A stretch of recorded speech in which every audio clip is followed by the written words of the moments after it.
May pag-asa tayo na makakilala at makapunta kung saan man. Yun yung eternal life. Ito yung buhay na walang hanggang sagana. Okay? Kaya lang hindi mangyayari yun kung hindi natin tatanggapin ang Panginoon bilang Panginoon. Buhay natin dito, pansamantala lang. Ang mas naghihintay po sa atin yung naghihintay sa atin. Okay, ang sinabi po ng Panginoon Jesus sa kanyang salita, narito ako't kumakatok sa pintuan ng puso natin. Kasi po lahat po tayo talaga, lahat po tayo mamamatay. Kahit ako po, lahat po tayo. At lahat po tayo Pagmamahal ng Panginoon. ako rin po, Hindi po siya pumayag.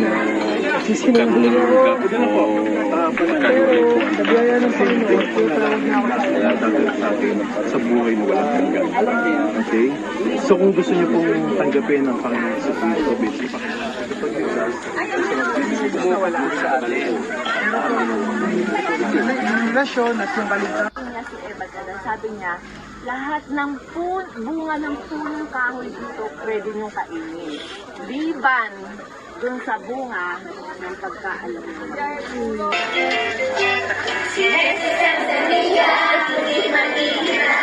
Si Jesus ang sandigan, hindi mag-iiba. Mas matatag sa pagbubuhan, hindi mag-iiba.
Mayroon pa ang